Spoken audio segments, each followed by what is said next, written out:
road trip to buy another car and figured why not do another episode of Riding with Chris. So I was thinking today, there was just a CTSV on a trailer going the other way with some slicks on the back, and then a yellow A90 Supra. So, wonder where they're going. Down in New Mexico again. Picking up a pretty cool E46. It'll be in another video, I'm sure you'll see it. Anyway, engines. Let's talk about V8 BMW engines. Specifically the ones, we're going to talk about M60s, M62s, and a little bit about S62s. So I haven't done any research on these engines. This is just from my personal experience, how things are going. After this video, we'll make a follow-up video that has more facts in it and less experience. So anyway, let's start off at the beginning. The M60 came out in a 3-liter and a 4-liter V8 in the US market. Aluminum block, aluminum head, 90-degree V8. I don't know the bore, I don't know the stroke. Those are things we'll find. They were introduced in the US in 1993. They replaced the 535, the M30 engine, the inline-6 3.5 liter. And I will say the M60 B30 was a giant step backwards from the M30 B35.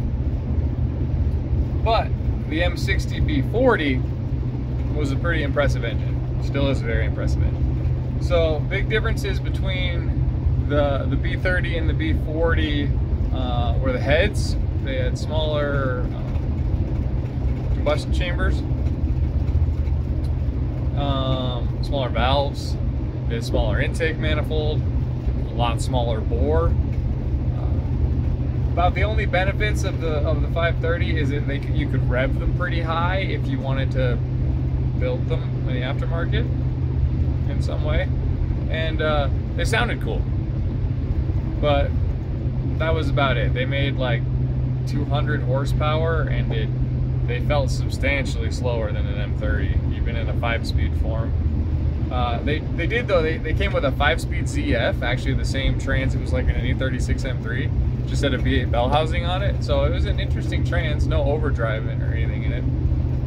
But anyway, the B40, the one people like. It's like I said, aluminum block, aluminum head, 4-liter. BMW claimed 282 horsepower. Don't remember the exact torque figure off the top of my head. They came in the E32 740 in the US, and then the E34 540. And then in 1995, BMW made HE53 cars. That was like the, I don't know, if you go on Real OEM, how they classify in the chassis, how they set, like, distinguish between certain packages. So HE53 meant 4-liter V8 6-speed. It had the Getrag 420G, which that was its first appearance in the US. At that time, that was the trans that was the 6-speed on the Euro E34 M5s. I believe it also made it into Euro E36 M3s. I think that was the 6-speed they used. And then in the US, it ended up being the V8 6-speed up until 2004 when they came out with a different one. And then, but it was in E39s, 540s, and M5s, and it was also the E46 M3, the trans that was behind the S54. So, but now we're talking about trans. Let's get back to engines. So the M60 had some problems when it came out. There was I'm gonna mess this up, but they had alucell and nicocell coatings on the cylinders on the aluminum blocks. One of them didn't like the US gasoline. With high sulfur content fuel, it kind of just ate the coating away, and then you had piston ring and cylinder wall failure, and it just, I guess they consumed a bunch of oil, and yeah, they weren't great. on that front, but a bunch got replaced by BMW. So you're not going to have problems with that now. Like whatever, if you have a 540 or an M60 car that runs in the US, it's not going to have any cylinder issues. So, but the M60 was awesome. I mean, it's so smooth. It revs to like 7,000 RPM. It makes power to like 6,500, and you can do things with them. Dynan made supercharger kits and got them to like 400 horsepower with non-intercooled kits, and then I love that engine. That's the engine that's in Hamish's E30. I have my green E34 540 Touring, Heidi is what we call her. It's a Japanese market car. It's got the 4-liter V8 in it. It sounds great. Dual overhead cam, and they rip. I would argue that a 95 540i 6-speed is a faster, more fun car than an E34 or M5 Euro, US spec. So I think that's why they didn't sell them at the same time, is that the V8 didn't make as much horsepower. The S38 made 315, but that was just all the way at the very top end of the power band, whereas the V8 kind of made power everywhere and made a ton of torque. So then the next engine that followed up on that, those all ended in 95. I think I talked about this in the last video with OBD2 and OBD1 stuff. So in the US, in 1996, OBD1 became mandated, or OBD2 became mandated for, this road is horrible. So there's no 1996 5 Series in the US. The E34 ran really late because they were waiting to build the E39 for 97 model year. So they just kept selling the E34s as 95 model year so they could get around not having them be OBD2. So that's why if you're looking for E34s, there's a ton of 95s. It's not so much that they just became really popular that year, it's just because they sold them for a really long time. But, so in 1997, the E39 came out in the US. You can get a 6-cylinder. Don't even talk about that. But you got an M62 V44. They were a 4.4 liter, very, very similar architecture to the M60, but it ran an OBD2. I've taken a few of these apart, and some of them have completely flat pistons, and some of them have like valve reliefs, and some. So I'll try to do some research on that for the next video. But the big change that happened that most people don't like is in the timing chain setups. So the M60 had a dual row timing chain, which is cool. I mean, it's extra weight, but I don't think that really played a huge part in the reliability side. But above the crankshaft, they had like an idler sprocket for the timing chain. When the M62 came out, they just put a giant U-shaped guide in there, like a piece of metal lined with some sort of hard plastic with a chain to ride against. So the chain just wears through that guide eventually, and then you need to do the timing chain guides, or eventually they just break and it jumps timing and bends all the valves. So you get like a $3,000 service on your engine, like every 80 to 100,000 miles on your M62s, and to me that's just a horrible design. There was some other things. The intake manifold had shorter, longer runners on the M60, kind of similar to when people talk about the M50 manifold versus the M52 manifold.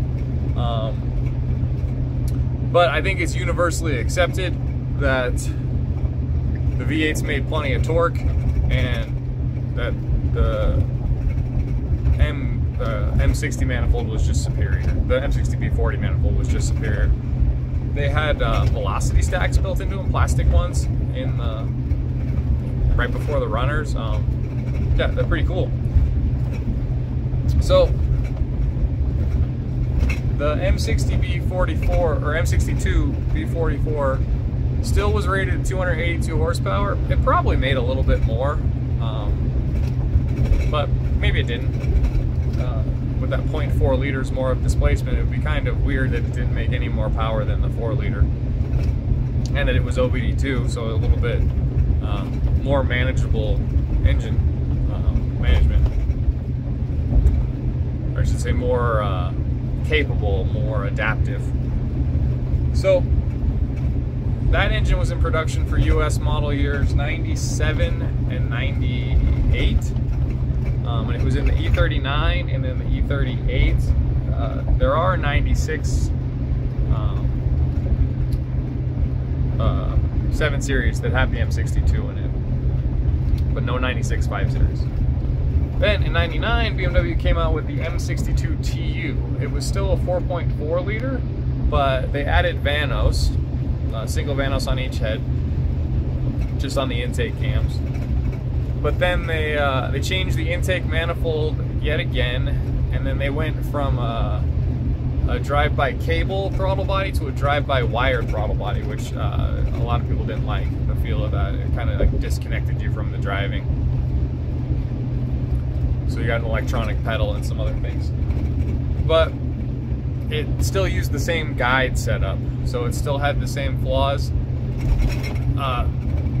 The M62 TU feels substantially faster than 282 horsepower, which it is still rated at. Which it definitely doesn't make sense to me. But yeah, it had the same flaws with the guide. It still had the same U guide. It was just a horrible design, BMW. And they were also single row timing chains, which, like I said before, that the M60s are dual row. Nah, I don't know if that really made that big of a difference. It's a lighter rotating assembly, I guess. The chains will stretch a little bit over time, but not that bad. So there isn't a whole lot of difference between them cooling system wise, between the M60 and the M62.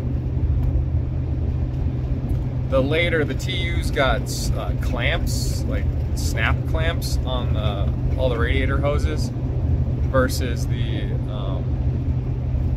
M60 and the early M62 had just regular hose clamps. They're all front sump oil pans. They're a dual pan setup. There was some issues for a while of so we didn't talk about this in the 24 valve stuff, the M50 stuff, but those when you rev them real high, or like if you're doing like lots of on and then off throttle and high RPM, low RPM, the oil pump nut can back off. So people either weld it or they make kits so you can wire tie it. In the M62, mainly, I don't know about M60 problems. The bolts will back out of the oil pump housing, and then the oil pump starts falling off, and then it has a big hole there where air happens, so it cavitates and pumps oil out there, and it doesn't pump oil to the rest of the engine. So you can simply Loctite those bolts in, and you solve that problem. And you can get to the oil pump because those engines have it's like a dual pan setup. So they have like an upper and a lower pan. So you can actually just drop the lower pan and check your pump without like dropping your whole subframe. So it's kind of a cool little setup there. So when the M62 TU came out was when the E39 M5 came out. So that was the S62, and that's like the end of, like, the epitome of those engines.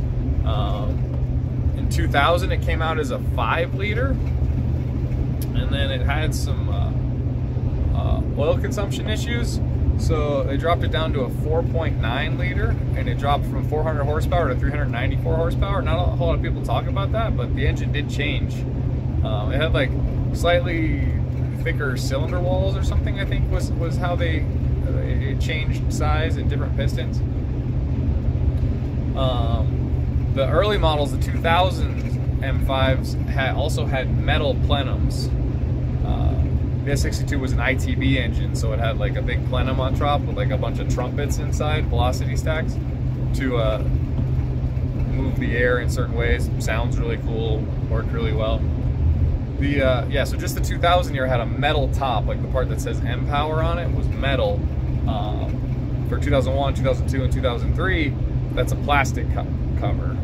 It's still like a hard plastic, it doesn't really fail, but that metal cover sells for like $1,000 because people want it, because it's metal. So the S62 was an awesome engine. I mean, it's an awesome engine. The only thing you can fault it at all is that it's a high revving, high strung engine. It still has hydraulic lifters like the other motors have. It's not a solid lifter, it doesn't need valve adjustments. They did suffer a little bit from rod bearing issues because they could rev a little bit higher. I think most of the issues why that happened and why they had that was just people not letting them properly warm up, or not running the correct oil in them and not doing oil changes. Because there's a ton of really high mileage M5s out there, so it's not like the E46 M3, that was like a rod bearing issue. I think when the rod bearings fail on an S62, it's more just how you treated your engine versus a design flaw. So all these engines share very similar architecture. So headers for all of these engines are interchangeable. So you can put, oh, forgot a car the M62 TU was in, the X5. So they made an all-wheel drive version with a diff on the pan for the E53 X5s. I think they were like X5 4.4s, I think is what they were called. What was I going with there? I don't know, another car that had it. Then they also made the 4.6 IS, which was a 4.6 liter M62 TU. That was a block that was Alpina inspired. And then it had an M60 B40 intake manifold, and then it had its own set of cams. And I believe they made around 345 horsepower. So I'm thinking most of the power came from the cams, maybe a slight little bit from the intake manifold, but being only 0.2 liters bigger and making like 60 horsepower more, a lot of that had to have been the cams. Or just BMW with their horsepower ratings purposely left the other one rated down and then rated that one up to make it seem that much better. There was also the X5 4.8 IS, but the 4.8S was not a special engine. That was simply the engine that was coming in the it's an N62, which was like in the E65 7 series and the E60 and E5 series and the E63 6 series. Same as it's in my blue 6 series. So we're not gonna talk about that one. So there is things that you can do with these engines that's kind of cool, is you can combine these engines to make different things. So it's called doing the hybrid. So people will take the bigger blocks, I shouldn't say bigger blocks, they're all the same size, the bigger rotating assemblies from either an M62 B44 or the M62 TU B46, and then you put the M60 heads and front covers and timing chain setup on there. So then you can have the reliability of the older ones. You run it on OBD1 though when you do that. And there's a little bit of thing that people say that you gain compression there, but if you actually like do the research of like the pistons and the combustion chambers, there's no possible way that you're raising compression. Like if anything, it lowers compression. So I would like to do some more reading on that, but I think people just, you know, it was said on a forum once or twice, and then now it's considered, you know, that is the way it is, but there's just no way it raises compression. So yeah, so that's what's in Hamish's car, his E30, his V8 swapped E30. It's an M62 bottom end with M60 heads and M60 front covers and timing chain and everything. And so I rarely ever see an M60 fail. Like, they just don't fail very often at all. I had one that I purchased from somebody that had rod knock, that's the only one I've ever heard of with rod knock. But Hamish went through 3 engines, M62s, at our shop to find one that wasn't destroyed when he was trying to build his engine. The first one had a crack all the way down the side of the block, still ran.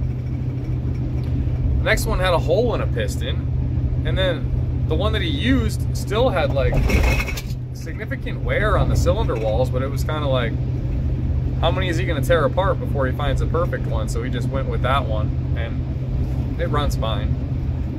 But I'm just not a fan of M62s at all. They always seem to need something, and it seems like no matter how much money you put into them, like if they don't want to live, they just don't live. They just break. So I'm not a fan of those. And subsequently, I'm not a big E39 fan. I like E39 M5s, nowhere near as much as E34 M5s. They're a totally different car. They do look cool. They have significantly more power. They're a blast. They're just not. They're more of like a muscle car than like a race bred car like the E34 M5 engine is. But they have ITBs, and yeah, S62 is a super cool motor. I really wanted to put it in my my 540 wagon that I mentioned earlier, but I've come up with another plan to keep it more true to the car so that it can still have an M60 in it, and it'll still be a very impressive engine whenever I finally get around to doing it. But yeah, so we'll do that as like an introduction to that. I didn't do any research, like I said. I didn't talk about, so I don't know bore, I don't know stroke, I don't know anything about the different engines, the M60 V30, the M60 V40, the M62 V44, the M62 TU V44, and then finally the M62 TU V46. I do know in Europe there was, I believe, a 3.5 liter M62.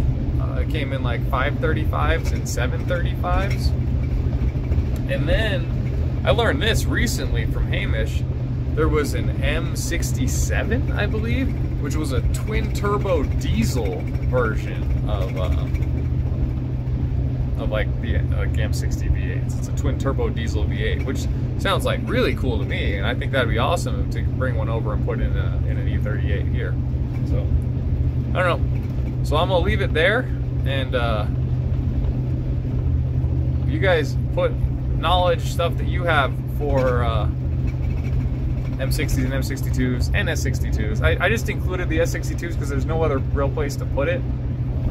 A video that would be good if I went in depth, I guess you could compare the S62 and the S65. The S65 is the engine in the E90 and E92 M3s. It's a 4-liter V8. But they're different. They're very different. So anyway, that's for another video. So I appreciate you guys watching, and yeah, have a great day.